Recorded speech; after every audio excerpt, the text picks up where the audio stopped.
What is up, everybody, and welcome to the... Yes, he's back. He's back. I was hoping that it didn't see me like popping up from the below. I was hiding underneath the table. There you go. What's up, everybody? Welcome. The ice ball is back. That makes me happy. I love it. But welcome, everyone, to the Let Me Get That Potograph annual holiday spectacular. And right. And today we've got an awesome show for you guys. Once again, our annual holiday show, which would not be complete without that damn ice ball returning. Thank you, ice ball. Oh yes, the ice ball. And then also my co-host Scott. What's up, guys? What's up? Oh yeah, I'm not important at all. It's all about the ice ball. I was more worried about saying hi to the ice ball, honestly. Well, which is part of the reason that I started off with the ice ball. Just kind of pop it out. Good move, because I threatened termination after this if you showed up on the show without it. So I know, which is a little crazy, and just to let everybody know, I'm not going with Macallan tonight. I'm going with an 18-year-old Lafroig. Okay, which is an Islay Scotch, which are very, very peaty Scotches, or as my brother-in-law likes to say, it's like drinking a golf course. Sure. And on tonight's special occasion, I'm going with lemonade in Fiji water. Not regular water, which some people would say is a little off-putting, but no, Fiji water. So, And this coming from the boonies of North Carolina, I'm surprised you can actually get Fiji water down there. We got connections. But anyway, what's up, everybody? Episode 171, our live annual holiday show. Thanks, everyone, for tuning in. Guys, tonight we are going to have open phone lines. If you would like to call in, hang out on the show. This is our holiday, quote-unquote, party of the year, since this is our staff. We don't have 25 cameramen to appease or anything like that. It's us.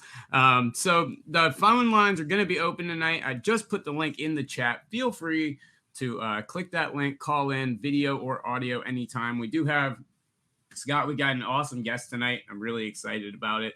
One of my favorite people in the hobby. A lot of you guys know him as Pat Geek.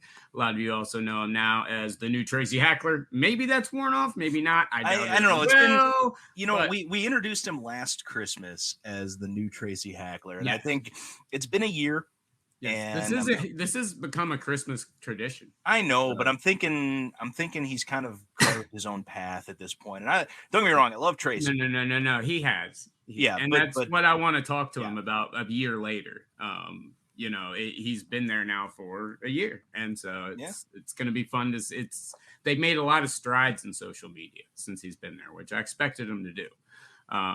Also, guys, tonight, just to let you know, to start off, we are going to be opening and doing an episode of Let It Rip. We will transform the studio all high tech and go boom back into Let It Rip territory and open up select draft picks football. And then we'll be having some giveaways on our socials after the show's over for some of the cards in this box. And I've got some questions in regards to why this looks like a NASCAR car when Jeff gets on the show, which we'll talk to him in just a little while.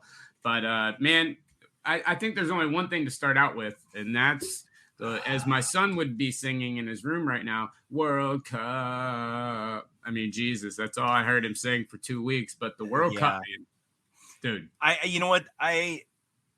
I'm hesitating to say anything about it because everything has pretty much already been said. Sure. That is it. I watched and I liked the fact that the time difference between here and Qatar was so great that like the last game was on at 1:00. So I was able to sit in my office while I was working, and I had the dual screens running, and I literally watched almost every game. Nice. I did not watch any of the 4 a.m. Central Time start games. Sure. And I usually miss the first half of the 7 a.m. Games as well. But like I watched the second half of those, and then the 11 o'clock to 1 o'clock, or the 10 o'clock to 1 o'clock. And it was I'm gonna tell you, this was some amazing competition. Oh yeah. And that final game, good. Could you ask for anything probably better? probably the greatest final game that I have ever seen. Yes. And also the dynamic of the GOAT of all time, like the GOAT now, in my opinion, of soccer, Messi, going with a man who is really carving his path as the next Messi, and those two battling it out. I mean, that's like Jordan and LeBron. I mean, that's like Jordan and LeBron playing in a finals against each other. You know what I mean? It's a passing of the guard while watching the other one play spectacularly. It's something we're never going to see really in any sport, I don't think. I would equate it more to be like if it was a 1-game final with Jordan versus Larry Bird. Sure. Yeah. Sure. Jordan and Bird 1-game final. Yeah. And that would be amazing. And I'll tell you the comeback. So for those of you that don't know, being down 2 goals in the 80th minute in soccer might as well start to get white flags out. Yeah. You just throw in the towel. Yeah. At that point, you give it playing time.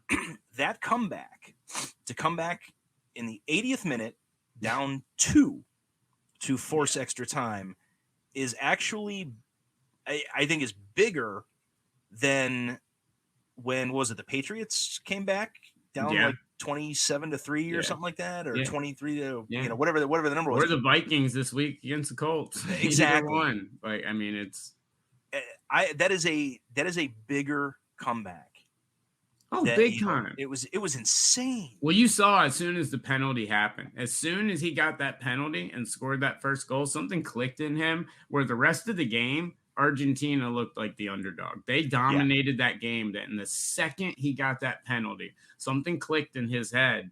And 2 times in that game, once at the 80th minute he scored his first goal, it still looked like they were still 7 minutes away because that's 1 goal. Great. But then to score another that quick is outlandish, and it just doesn't happen. But then in overtime, when it's in overtime and they're 3-4 minutes away, to do it again, I mean, it was they turned into the favorite being down by 1 the second that penalty happened, and it was mind-blowing to watch, and like you said, one of the greatest finals I've ever seen. There have been one of the most watched ever too. Here's the craziest thing: there were only, through the entire tournament, all the group stages and knockout rounds, there were only 2 hat tricks.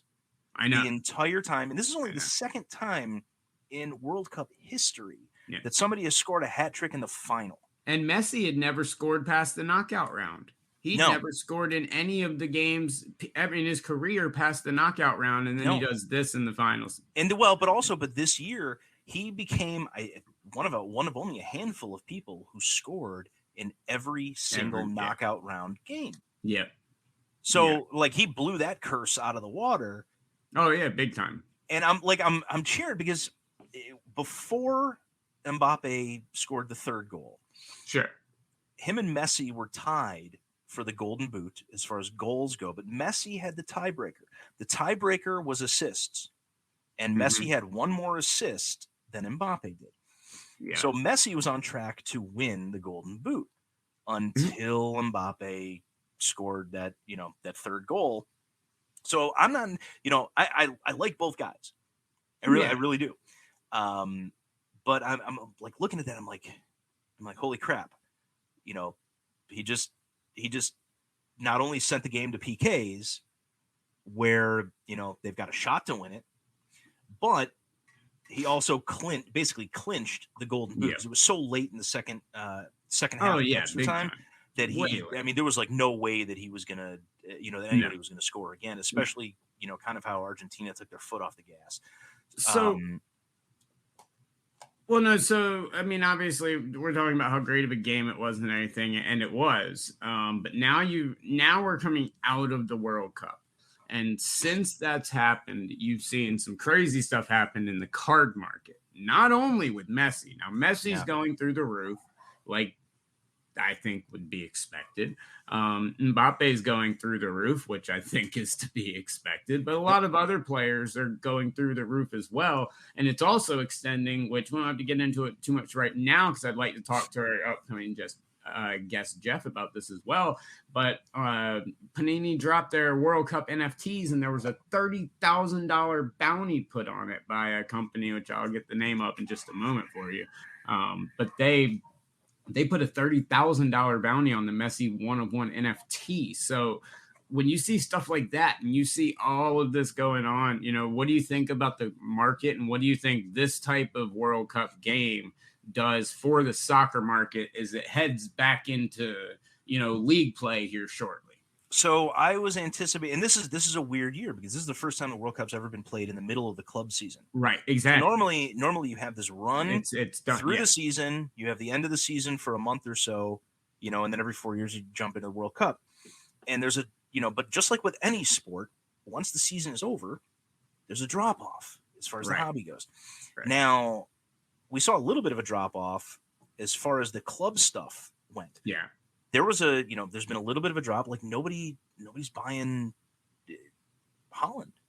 Right. Or Mohamed Salah. Yeah. I know. Top guys that were not in there because their countries didn't make it.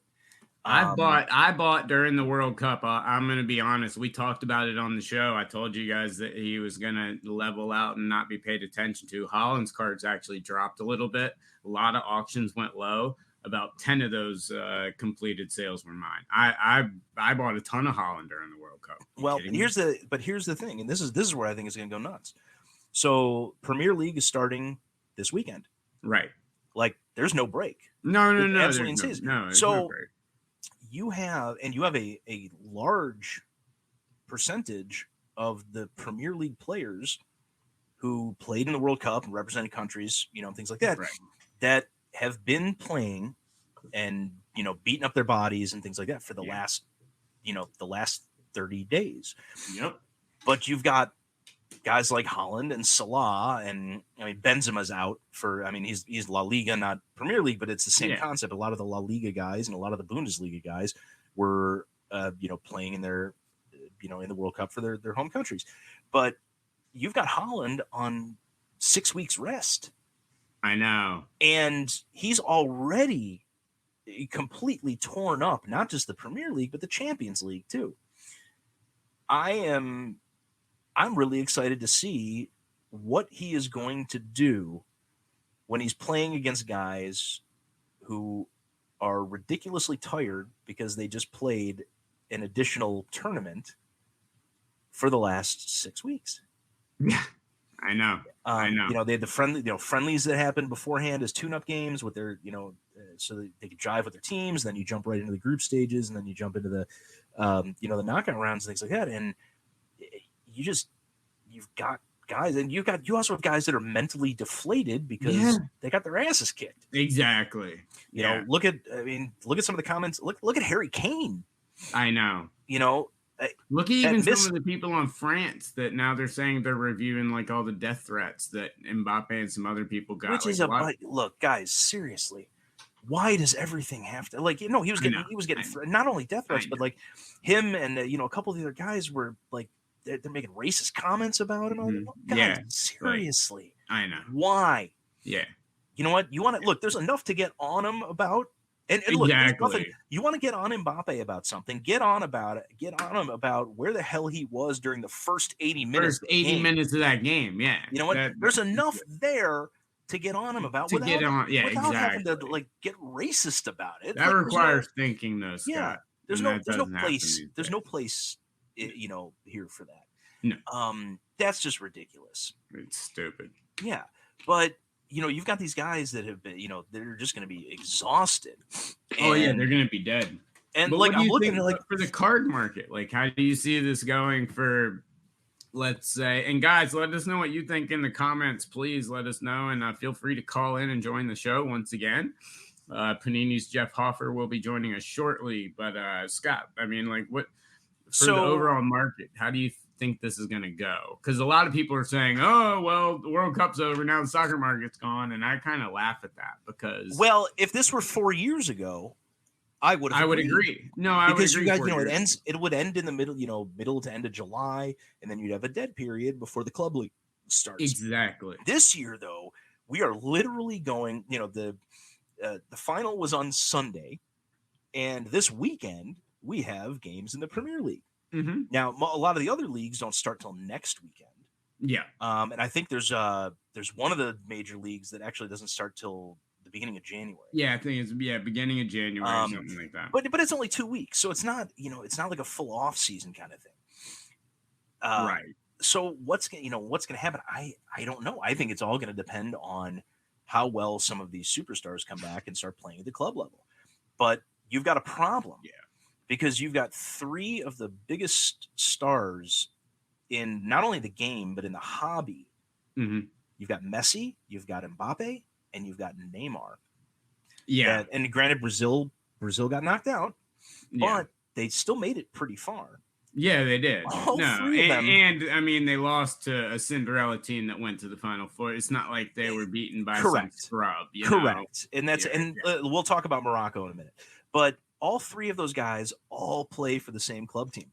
Right. And I'm concerned for PSG because, and a lot of their other players were also playing in the World Cup for not only France, but for other teams as well. How tired are these guys going to be? I know. The rest of France's League One going to, beat up on PSG for a little while because these guys, they're tired, they're hurt. Yeah. Or is it going to be a situation where they're just going to carry everything through to the end and, Messi and Mbappe are just going to stay in form, like they have been in the tournament and just blow everybody away. I know, which is quite possible, but it's gonna be quite interesting, that's for sure, to see what happens here. It's an interesting market already to begin with, and I think I honestly don't think we're going to see that big of a drop off, especially of a lot of stars. And I think you're going to see a lot of people that played well in the World Cup, that because a lot of these young kids and stuff like that, they played wonderful in the World Cup. Yeah. And so I'm going to be really interested to see, how some of those guys go and everything. Well, but I also think as far as the lack of a drop off goes, I think, in the collector world, a lot more people were following the World Cup this year than have been in years past. Oh, yes. And yes. I think it drew in a lot of new people. And how can you not walk away from it in the end? Exactly. And then, not having a break in between the end of the tournament and the resumption of the club season, I think is going to actually carry over. So I don't see a drop off at all. I see a continued increase. It's going to be steady. It's going to be slow. It's not going to be a massive spike, but I still see an increase there. And there's some really nice products that are coming out in the next couple of weeks, especially with the younger players that are going to, I think, do really well within the market. There's a Bowman soccer product coming out for the UEFA U21 tournament, and that's going to be freaking loaded. Oh yeah, big time. So I'm really excited to see that, but I'm curious as to there's a couple things obviously you want to talk to Jeff about and things like that. So I think it's maybe it's a good time to bring him in. Yes, absolutely. Well, speaking of that, let's bring him in. Mr. Pat Geek himself, Panini's Jeff Hoferer. What's up, dude? What is up, fellas? What's going on, Jeff? Back. Man, we're talking soccer cards is what I'm hearing. I love it. Yeah. Yes. Well, I think we're one of the very few shows that actually talks about soccer cards. You know what? At one point in time, and I'm a soccer fan light. I don't really follow any teams. I like keeping track of the big players. I enjoy collecting soccer cards, but I'm not super into any of the leagues. But man, the World Cup that's something else. That's like people being into gymnastics once every 4 years because of the Olympics. Like you wouldn't normally just turn on gymnastics on a Saturday morning, but if the Olympics are going on, you might stick around. But boy, that was an exciting tournament. And I was listening to what you guys were heading into there a couple minutes ago, and I agree. I think it brought a lot of new eyeballs from collectors into the world of soccer. And I think, you know what, and this is kind of a bittersweet year from Panini's standpoint, because this is the final year that you guys have the World Cup stickers. Yes. Which has been a staple Panini product since. Now my son will say, "Dad, can I'll be happy to have my desk back," because one of his tables right now is filled with World Cup stickers, about 10,000 of them. But yeah, I mean. And even I normally don't touch the stickers personally, but even I got into it this year. Yeah. The sticker book is fun. It is. It is. And I like the parallels that you guys did. And speaking of parallels, I got to ask, man. So Panini on social media has been tracking the black one-of-ones. The stickers. I have been in charge of tracking those. I'm very familiar with this. Yes. So what are your thoughts on the guy that put the Hangman's son in the album? Well, Scott, it was bound to happen. Let's be honest. That is the beauty of the soccer. The World Cup sticker albums, is that it's fun for the whole family. Literally, you've got kids in there because, like, if you're anything like my 4-year-old son, he's obsessed with stickers far more than cards. So the fact that there were a card that was also a sticker, he was all over it. So we were, finishing up an album. I haven't got anywhere close to finishing up, but we went going team by team, because it is a big undertaking. But it's 670 stickers or something. 670 stickers. Yeah, and it's serious, and it's not. You aren't just going to open a box and pull 670. No, well, you get the stickers in there, but you have 50 packs in the box. Five stickers in a pack. pack. Yeah, but then 1 in every 2 has a blue parallel, so that's not going to count for the set. You've got 1 in every 26, so on average, just below 2 per box is the reds. And then you got the packs packed with like 3 golds or 3 golds and a red. Well, but the golds are part of the set. No, I know. So those are okay. We're cool with Drew, that. are you talking about the online exclusive gold parallel that Panini did, or no? I love those. No, I think he's I love those. Just the regular gold sparkled. The foil one. Yeah, I got you. Yeah. Yeah, he's talking about like these. Yeah. Now those are one of the 670 though. So correct. Those actually count towards your 670. But right. It is. It's an undertaking. But back to your initial question, it was bound to happen. I didn't know that it would happen to like one of the biggest hits, but it's kind of sweet. And I look at that and I think it's. If I find a silver lining, I'm happy it didn't happen to me. But if I have to find a silver lining, it was collecting versus investing at its finest. Didn't care about the condition, wanted it in their book, helped them get a little bit closer to completing the Korean team. Yep. I thought it was great. Well, but is it really completing the Korean team? I would say because again, it's a parallel. It's not part of the base. But I will say I agree with it's collecting at its finest, because I've seen so many kids that are like my son's age. His soccer coach, his 2 sons, he actually took one of his sons to Qatar for the group stage, and his sons were working on the album. And I've got a stack, had a stack at this point that was about yay tall. And before they left, I'm like, I gave it to my son's coach. I'm like, here, I know your kids are working on the album. Here's here's my duplicates.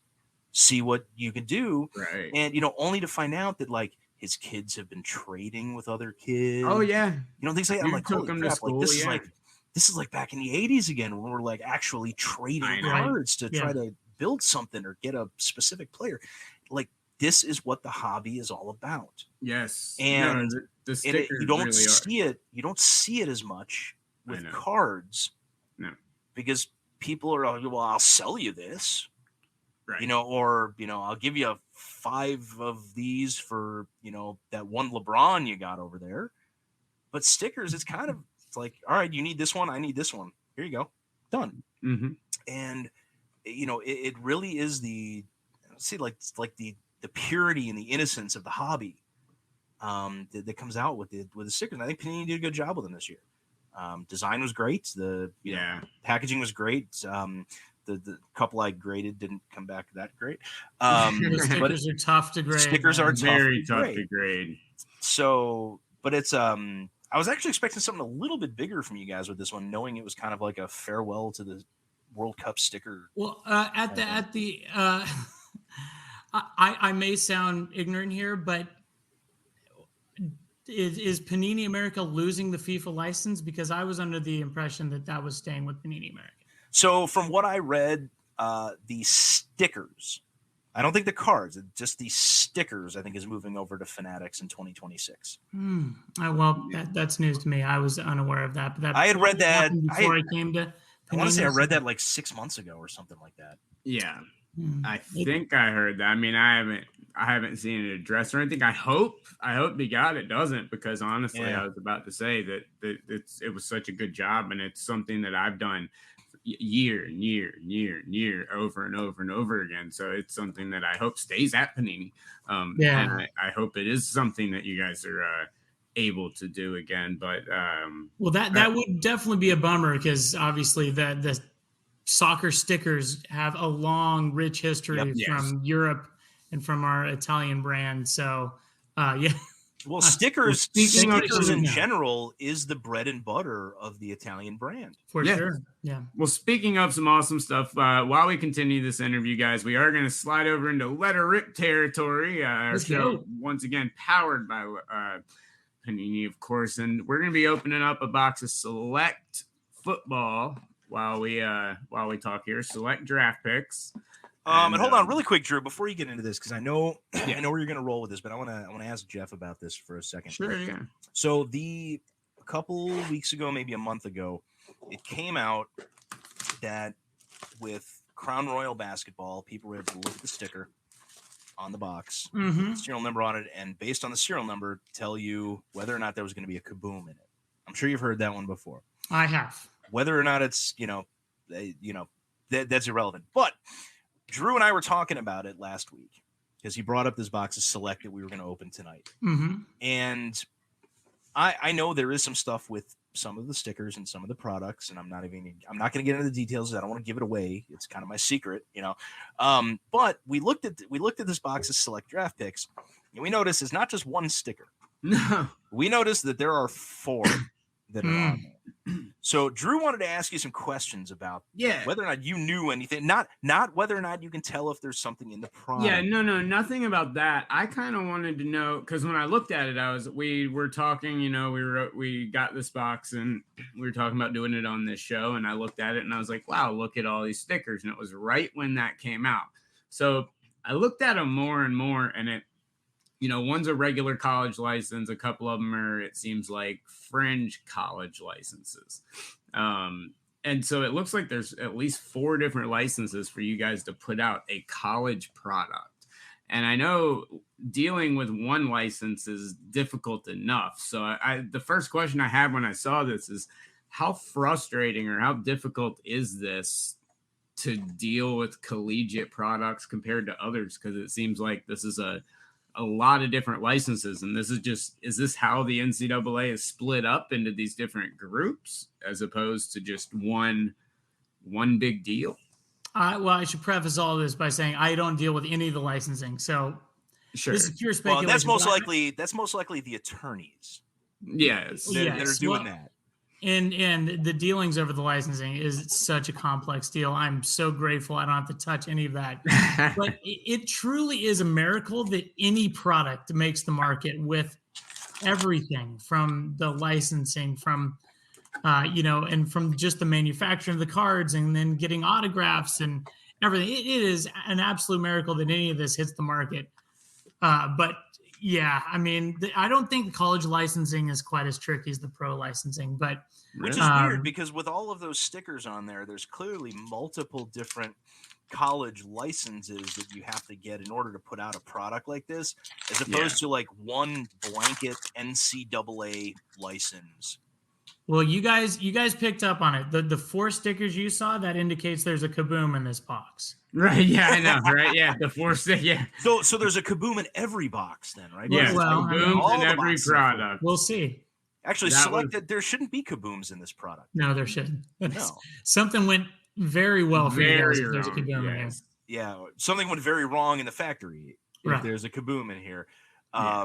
Although we've Which is seen fine by stranger me. things happen because the fact, your factory that packages this stuff and produces it also does packaging for other products and for other companies as well. For everybody. Yeah. Yes. Everyone. Yeah. So everyone. I have seen a Topps card come out of a Panini pack before. Have you really? Extremely That's rare. pretty Yes. awesome. Yes. Yeah, I have seen a card. It wasn't valuable. It was like a base card of something that was like it was Prism that came out of a select box.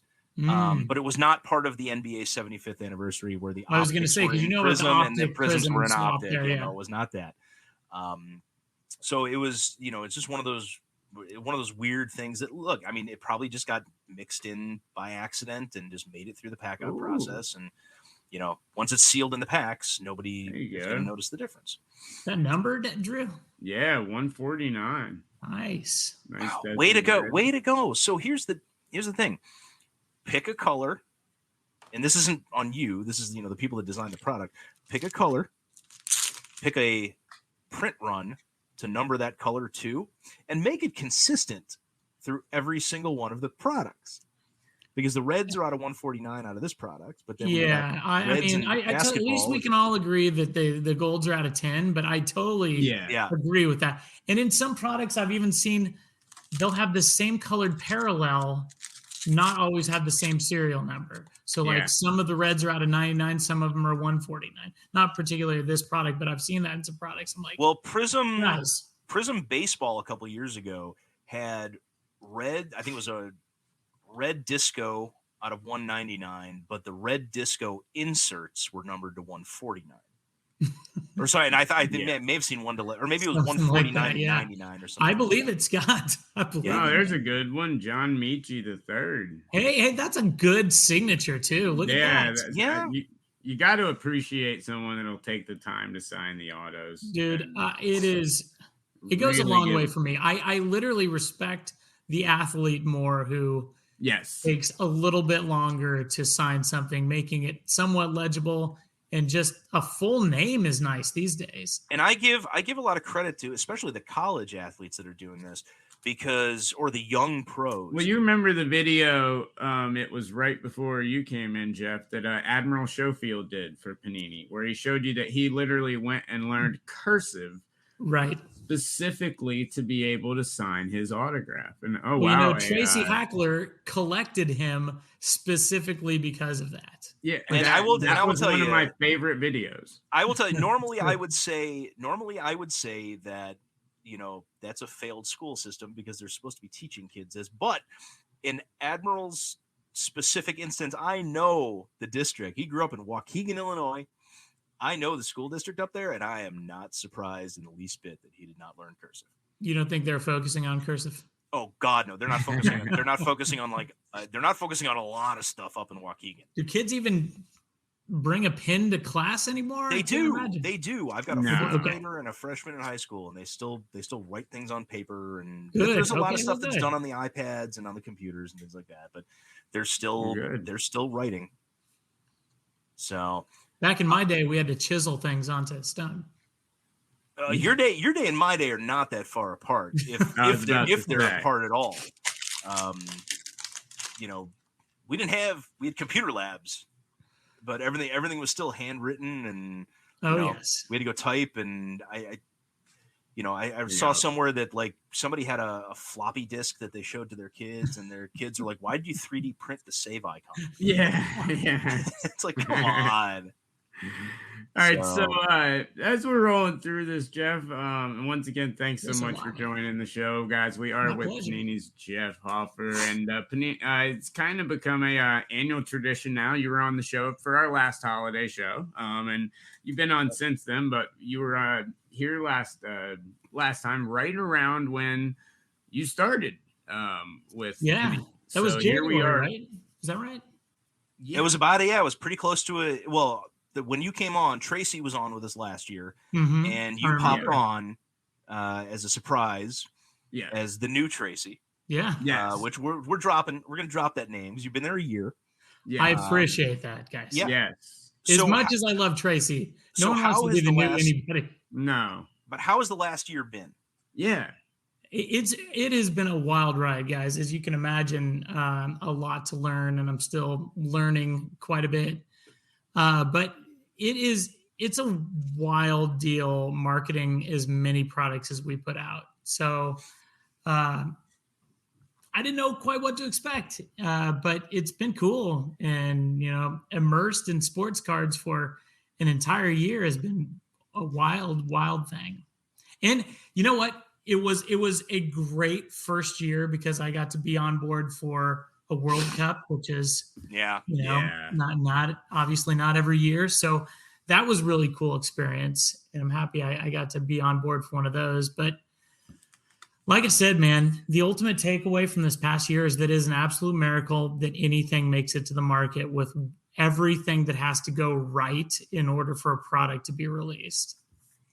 All right.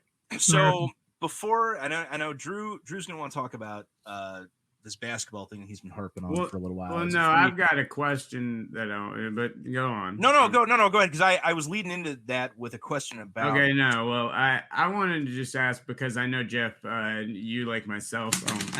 It's like that game Guess Who where you flip down. That's why we have padding like right in front of. Not your first rodeo, Drew. No, it's a good thing those are PC and not for sale. That's very true too, but. So I know you have a background in like a lot of in doing media stuff like that, just like I do.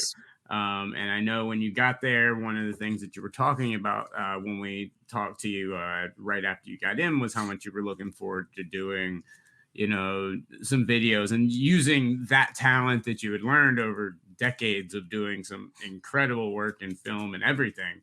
How have you enjoyed doing that? Because I will say one thing, and that's that Panini's overall, the whole presence and the whole presentation from a visual aspect has changed quite a bit in the last year, and it's much for the better. And I can see your influence in it, but I just wanted to get your feel on how that's been and how have you enjoyed, being able to put that to work with cards. Well, thank you very much. That's my favorite compliment about this job, because it's literally my favorite thing that I do there is creating these release trailers is what I've nicknamed them. But, I love coming from the film world. I love trailers and cutting trailers. Sure. It's a blast. I mean, so many movies that were a horrible movie had a great trailer. Oh yeah, and it's one of my favorites. I mean, we've all seen them where they looked great when you saw the trailer, and it did not live up to that. Yeah. So I just enjoy that kind of medium. But getting to do that for a product release is extra cool because it's just combining those two worlds that I love.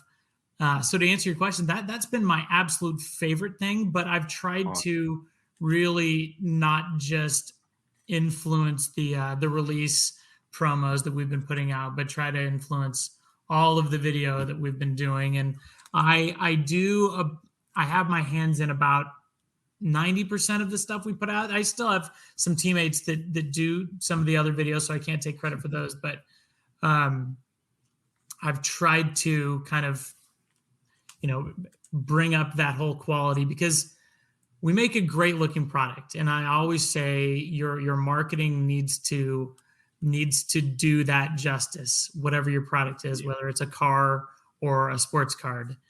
And I feel like we're getting there. I think there's always room for improvement, but I'm happy with the quality that we've been releasing, just from a marketing standpoint. No, I completely agree. I like I said, you can definitely see a difference. I think it's wonderful, and I always look forward to them. I think they're awesome. Thank you. And I hope you're able to expand that even more because I know there's a lot you can bring to the table on that side of things. And when you were hired for that role, even when you weren't on the show, I know Scott and I were talking about it a lot. And that's one thing I would always bring up is that the creative aspect from the visual and the marketing side of things is where, I think you will always excel at, especially when it comes to putting that to use in cards. So well, it's been an awesome first year there. Wait until we go full blown, narrative sort of commercial pieces and long form commercial where we're, doing more live action shoots and not just visual effects.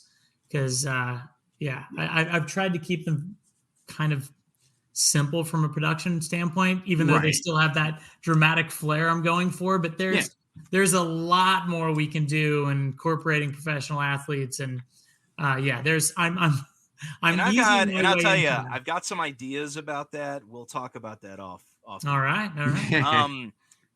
So I gotta ask. This wasn't the question I was originally going to ask, but has the last couple of years obviously have been hard with COVID and production delays, things like that. Have they communicated internally with you guys about anything like the production schedule getting back to normal? Because we used to have like Prism basketball was always a mid-November release. Football was, I think October or something like that. Oh, it was 6 months late. Yeah, it was crazy. Longer. I mean, both products last year came out after the seasons were over. Yeah. You had actually, I think Prism Draft basketball came out toward like right at the end of the playoffs. At the end of the playoffs. And these are guys that are like they've already had products in their NBA uniforms. Yeah. And we've got that. So I mean, have they talked about that at all? Whether or not it's going to get back to how it used to be, or well, it's always, nothing is ever a certainty, but yes, they strongly believe that we will be caught up in 2023. So that that's obviously the goal, but it's going to require some very productive first couple months of the year in order to get there. But I have faith. I have no reason to think they won't do that if they're saying they're going to do that. So yeah. And we know, and I just want to preface this, we know that not all of those issues are Panini's fault. Sure. There's been issues sourcing the card stock for specific products. And we know that there's, when one product gets delayed, it forces the printer's schedule to shift. And it's like, all right, well, we have to print this other product for somebody else or even for Panini because this has been on the schedule for a while and we have the supplies for it. Yeah. So now all of a sudden it's like, okay, well, when can you fit it in? Well, we can fit it in June. And, we're sitting in November because the printer plans out their domino production schedule. effect. Yeah. It really is. Yeah. It's So I just want to put out there, it's like, I'm not saying any of this is Panini's fault in any way. I was just curious to see whether or not if they've talked about like the schedule getting back to how it used to be. No, Scott, and you're 100% welcome to ask questions like that because as a collector, I want to know that stuff too. So, all right, well, that leads me into the question I was going to ask, and I'm going to. And I know this is not on you personally. Oh, I can't answer this one. Sorry. All right, well, so this is a good perspective. So, lay it on me. You and I, when we were in Atlantic City, you and I talked about because I wanted to try to swap out a redemption. I had that SGA rookie from Obsidian that I've been waiting on for over 3 years now. Now, Obsidian are sticker autos, as it should be. It's fine. That's how the product goes. Well, fast forward a couple of months, and one of my grading customers sent me an Obsidian card from, I think it was 21-22. It was this year's. Yeah, it was 21-22. 21-22. 21-22. Yeah. With the same sticker auto that you needed? With the same sticker auto that I needed on that redemption I've been waiting for 3 years. Have you heard of any? I mean, obviously, you're not in customer service. You're not sitting there answering the phone, answering emails, things like that. Yeah. But have you heard of anything, about like that kind of stuff? Because in my opinion, they should have fulfilled the redemptions for the people that have been waiting. And it's probably not just me. There's probably there's at least 50 other, or 49 other of the orange ones, like the one I'm waiting on, that are either unfulfilled or still sitting in product. But shouldn't those get created first to fulfill the 100%? I mean, that's super frustrating. I can't justify that. I don't know why that happened, Scott. I honestly don't. I have no explanation for that because it shouldn't have happened that way. So, okay, Glad you agree. I totally agree. That's crummy on us. I wish I could say, you know what, I know why that happened, and I'm gonna fix that on Monday. But but you don't. It's I honestly don't understand why that would have happened, but I would be annoyed just the same. Yeah, it's been eating at me for a while now, and I tried shout an email out, and obviously no response or anything like that. So I'm like, well, to commiserate with you, I have a 2019 Tyler Hero auto I'm still waiting on. That'd be a good one to get back right about now, because he's been playing really well lately. Yeah, he's been playing well. Of course. Yeah.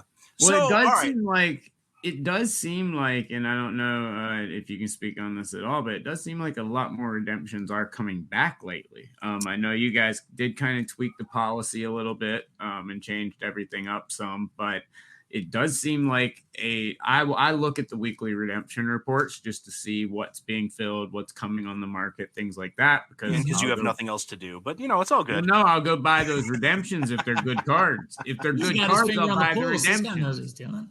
It's good bathroom reading. What can I say? Well, no, if it's good cards, I buy the redemption. For if sure. It's a good card, I'll buy the redemption because I know it's live. Yeah. I mean, so I look at it all the time to see who's signing and what we're waiting on from certain products. And things like that, but it does seem like a lot more redemptions have been coming back lately, as that report's been pretty crowded. They are definitely making a push, and it's hiring more people. It's trying to figure out what to do with some older redemptions. And again, I'm, as you mentioned, thank the Lord, I'm not in customer service.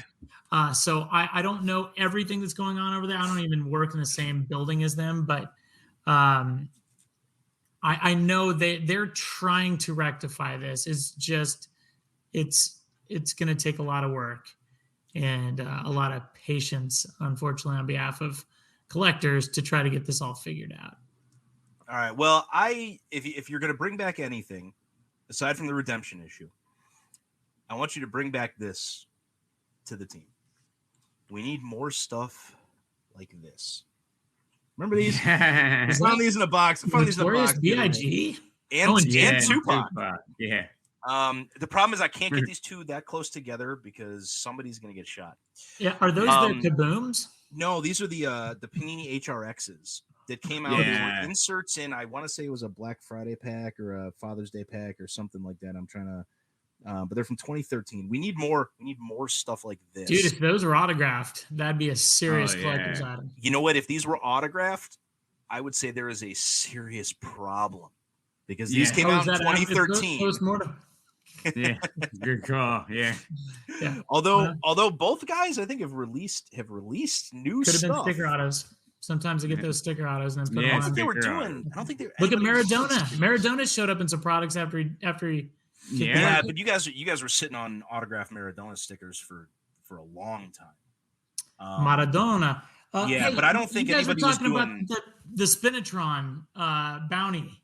Yes. Let's talk that was about the next. That was the next. I haven't got to talk about this with anybody yet. Well, no, that was one thing I was going to bring up because I know when we talked to you last, we talked a lot about, and I know you deal a lot in with the NFT program. What do you think about this? A $30,000 bounty on a 101 NFT. I mean, I saw you guys, I think sold over 22,000 World Cup packs yesterday, something like that. And really hit a lot of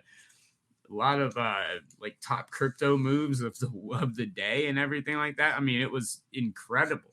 The effect that's going to have on the card market, his 1 of 1, like what does that do to it? It's wild. Well, and the Black 101 sticker of Messi was pulled. Yeah. And that was pulled in some soccer shop in Virginia. Mm-hmm.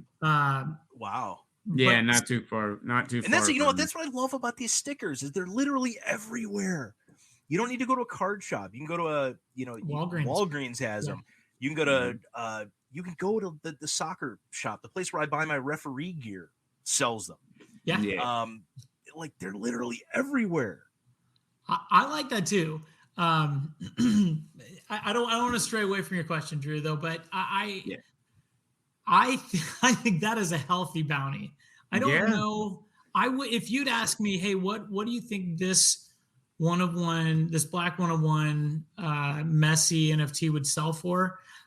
I probably would have said like, I don't want to say, but I don't know that I would have gone to 30K. I would have said 10 to 15,000, and I'll go, and that's just because I do deal in the NFTs a lot.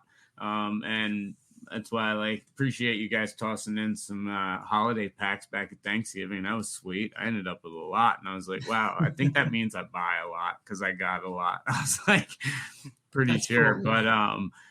But you know, I buy a ton of them, and I see the sales and stuff like that. I would have guessed maybe 10, 15, but putting that 30 on it is very interesting to me because I know also, you know, this is a soccer market we're talking about also, which is a very global market, as well as crypto, which is very big overseas as well.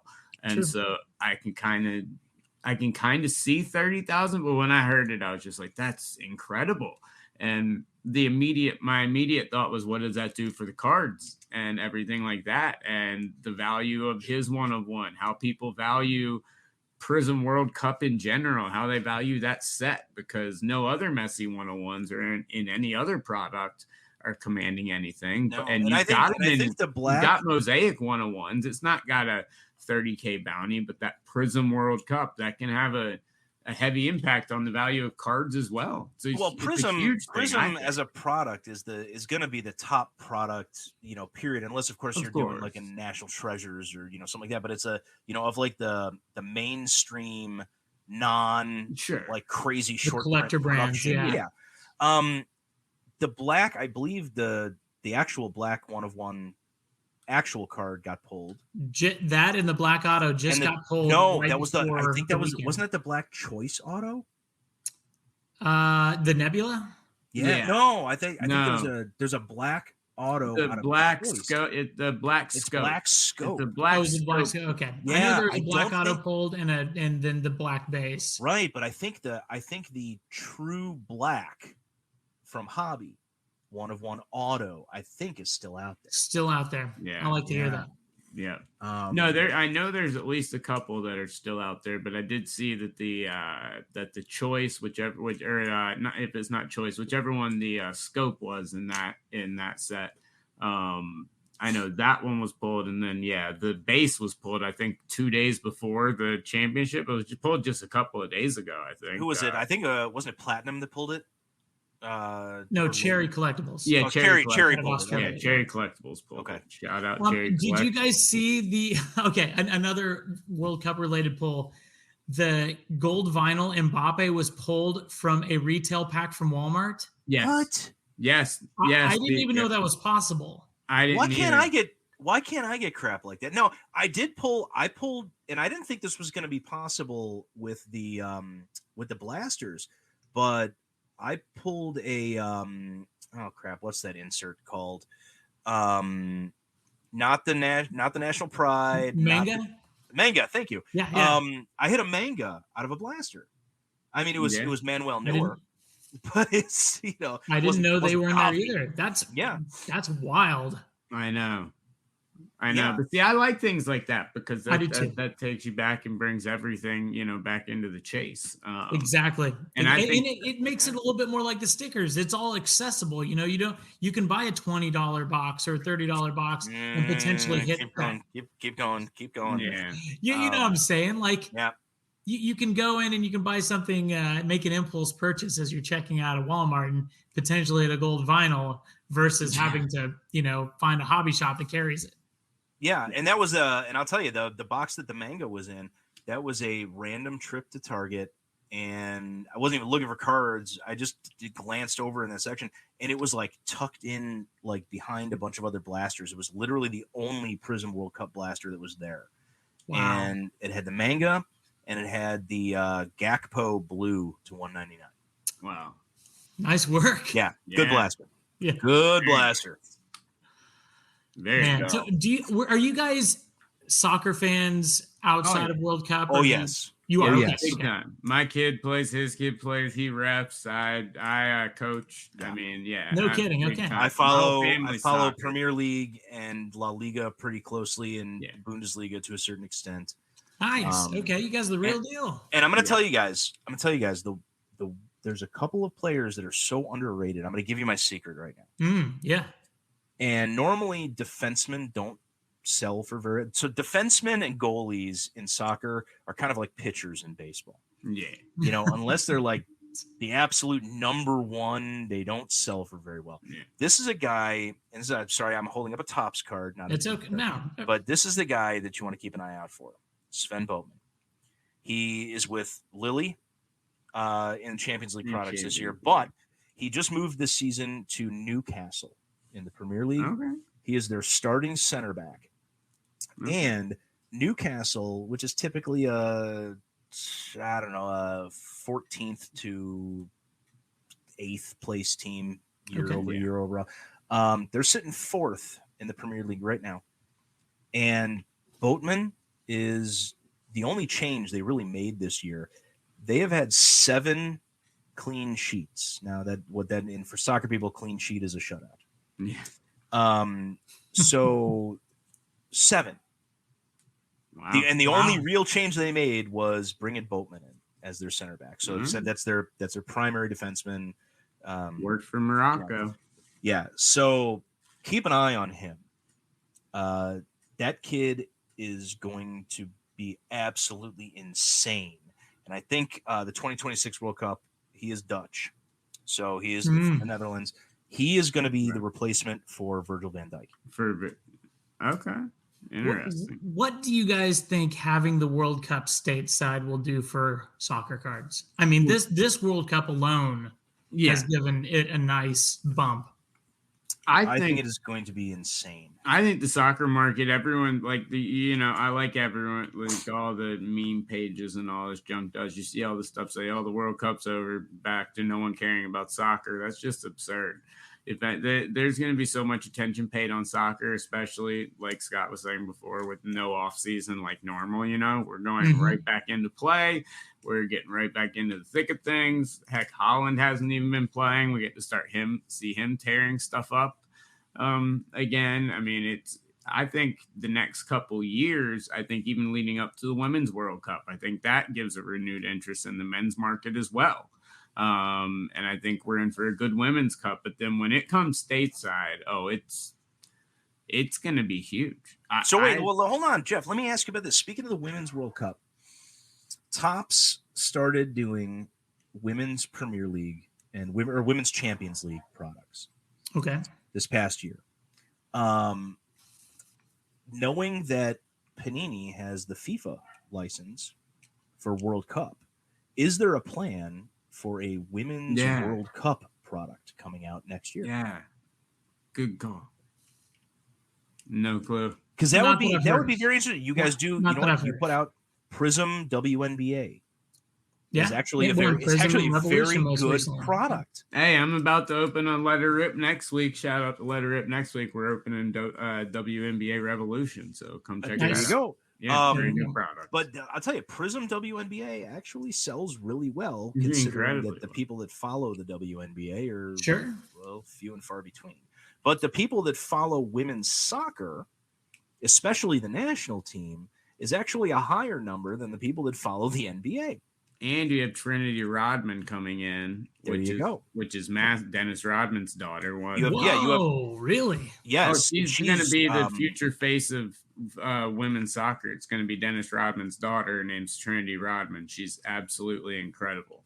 Yeah, a random company has put out over the last couple of years an NWSL product, and Trinity Rodman's card actually out of that comes out. It sells really well. It does. I have like 10 graded. So given that you guys have the FIFA license for the World Cup products, I mean, obviously this would have had to have been in the works prior to now, but if you guys aren't taking advantage of putting out a Women's World Cup, right? Even if it's only Prism, like you don't need to do Mosaic, you don't need to do NT or anything, although NT would actually be kind of cool. Yeah, NT. Prism, even if it didn't have any autographs in it, that product would sell. I think would actually sell better than the WNBA products. Yeah, so do I.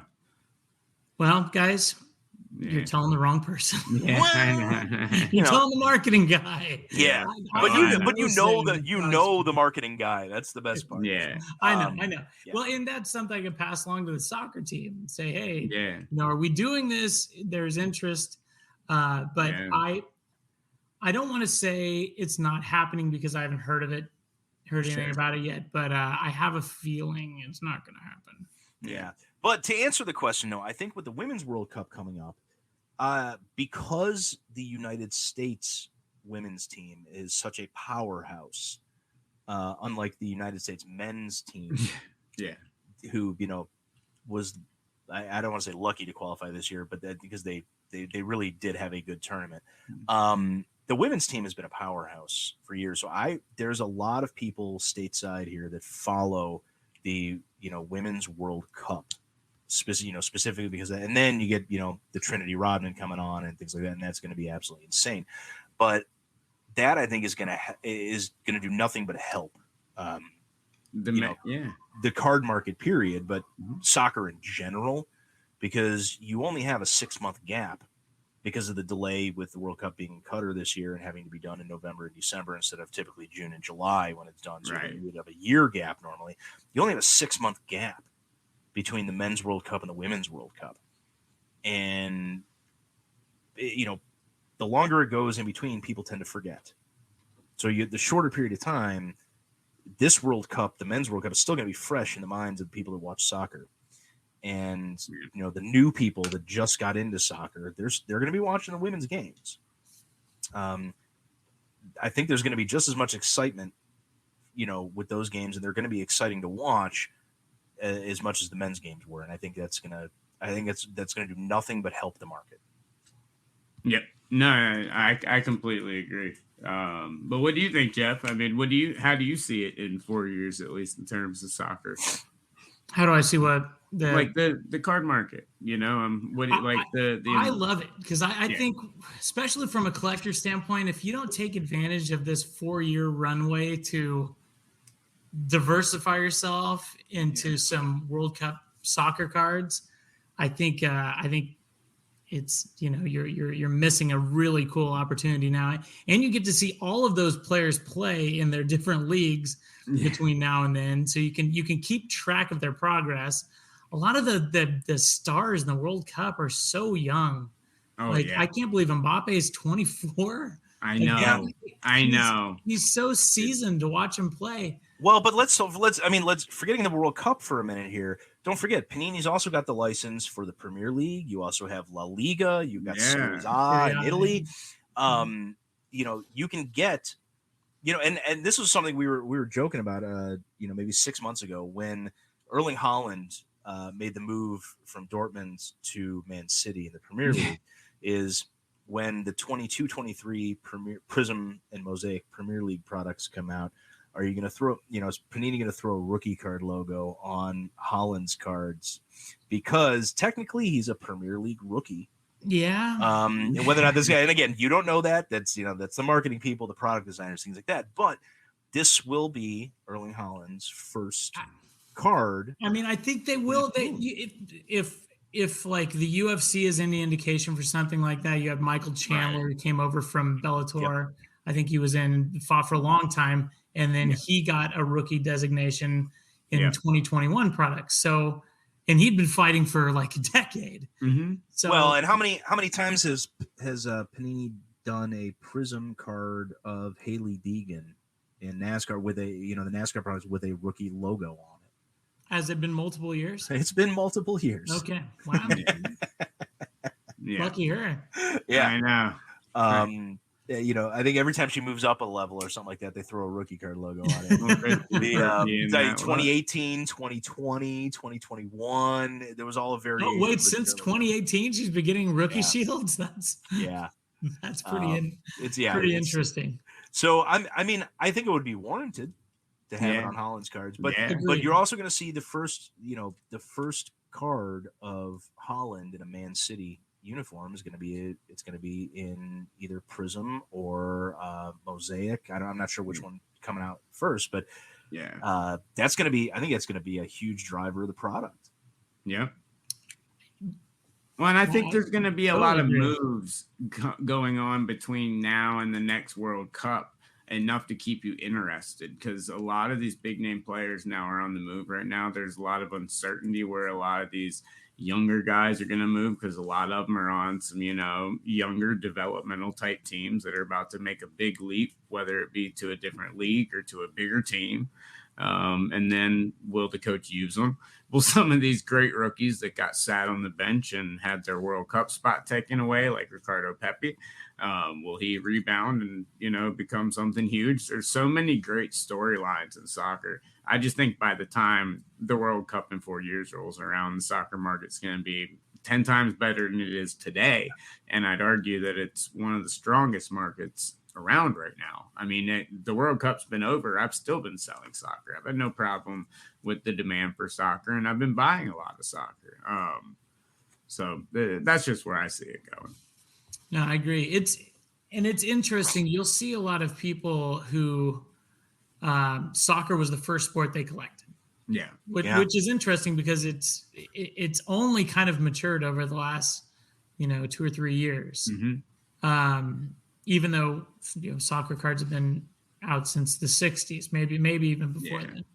But yeah, the soccer collector is a very interesting thing to me, because there are some very savvy types that I don't know what it is about that particular collector, but they seem to be more savvy. There's a lot of crossover between soccer collectors and crypto and NFTs for whatever reason.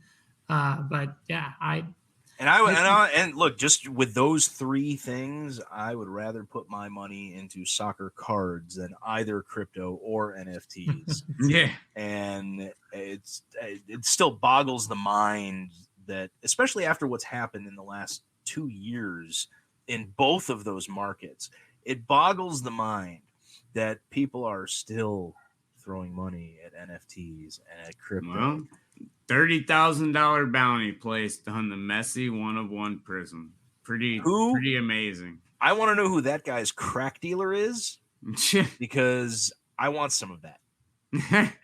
Honestly, to Drew's point earlier, I didn't even consider this, but when you're able to pay in crypto, that changes the landscape of what people are willing to pay, and some people who are sitting on a ton of crypto are willing to fork out a little bit more money for something if they can pay in crypto, and you can on our marketplace. Yeah. Okay. And that has a lot to do with it, I think, too.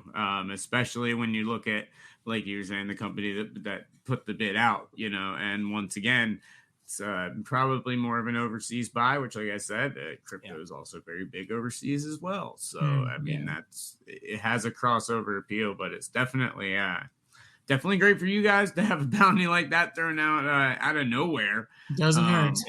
On those cards. But I mean, they were selling way before that bounty was thrown out. I mean, that bounty was thrown out after they saw like first day sales. They were like, Messi's not pulled, so we want it. Do you guys think, I don't see those packs lasting, another 6 months, certainly probably a month at this rate, if even, but do you think if they lasted a month, they would keep that 30 grand bounty out, or do you think some of the World Cup buzz would wear off and they would? Well, here's my thinking on that. Did they put an expiration date on the bounty? Yeah, not that I'm aware of. No. The way I see it is, if you put out a bounty like that, and it doesn't say, hey, if it's this is good within the next 30 days. Yeah. And like 5 months from now, somebody opens up one of those packs, if they're still around, and they pull it, and they don't honor that bounty, that's not a good look. No, that is for them. No. That's why you're going to throw something out like that, and you got concerns about whether or not it's going to take 6 months to actually see it, and you're worried about the market because you want to be able to flip it quickly. Put an expiration date on it. Yeah, right. But they didn't do that.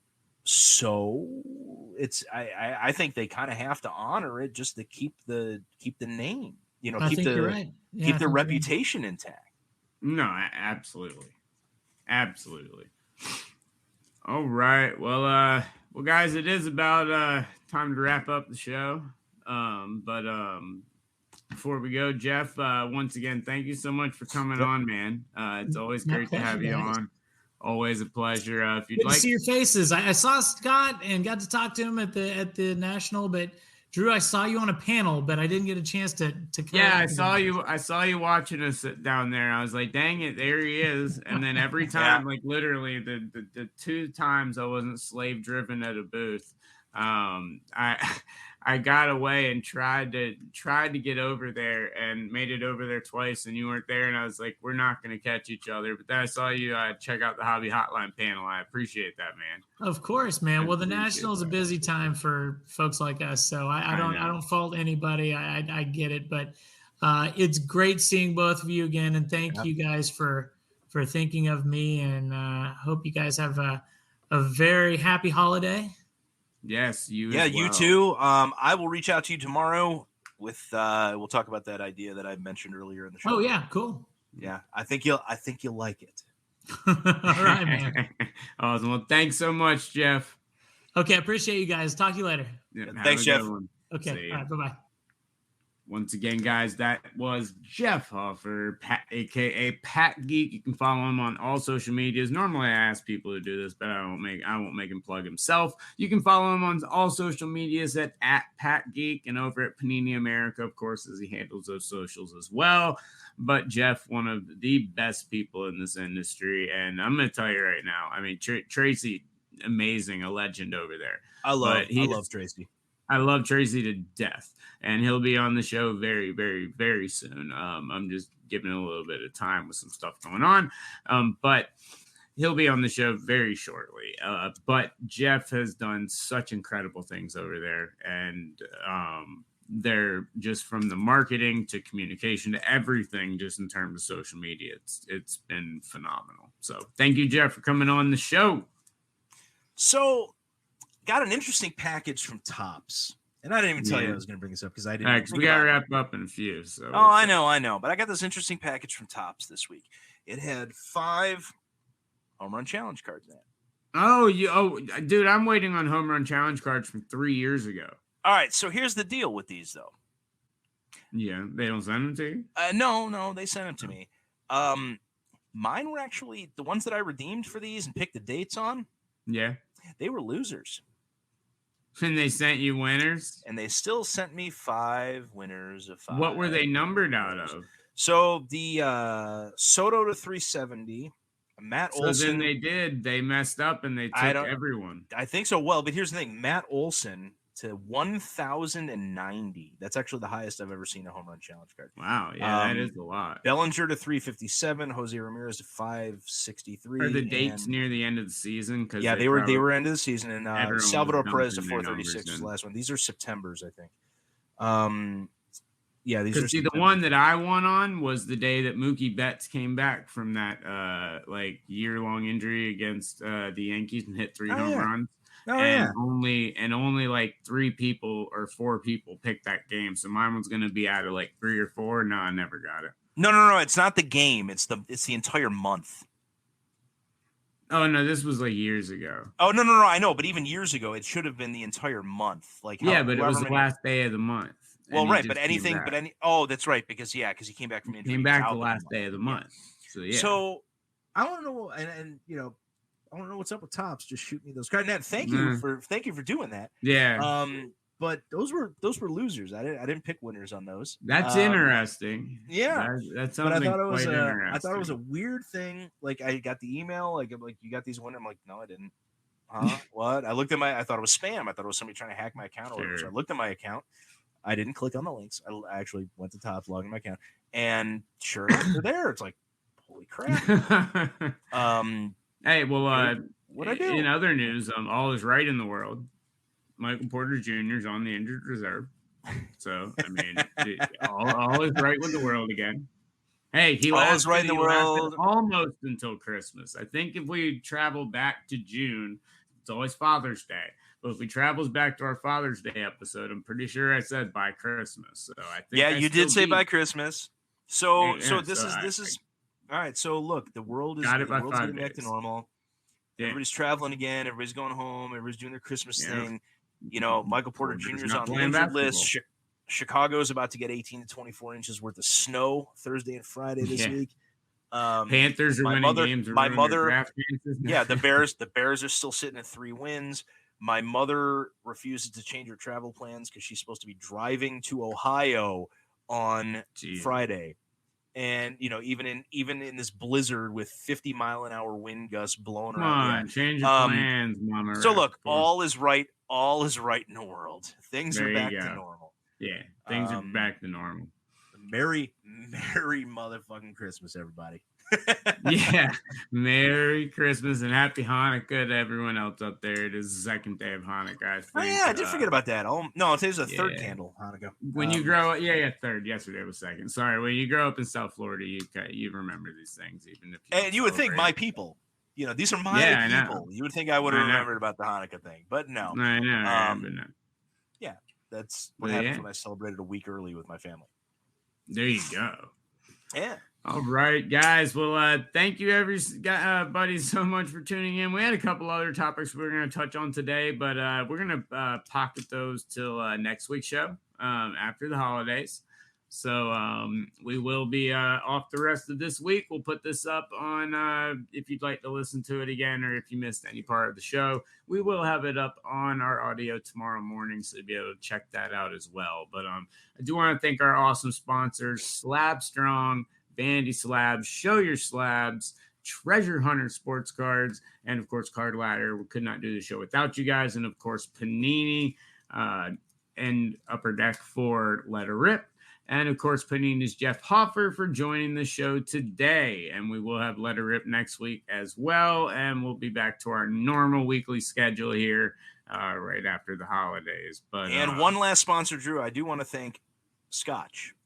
Yes, Scotch. Yes, the cause and solution to all of the world's problems. You heard it here. I mean, you can't trust anything else. There you go. Well, we do hope you guys have an absolutely wonderful Hanukkah, Christmas, whatever you're in the mood to celebrate, holidays, whatever it is. Merry Christmas, Happy New Year, all that stuff. We'll talk to you before the New Year, so I'll say that later. Y'all have a good one. But until then, keep ripping those packs, pulling those hits. We'll talk to you then. Peace.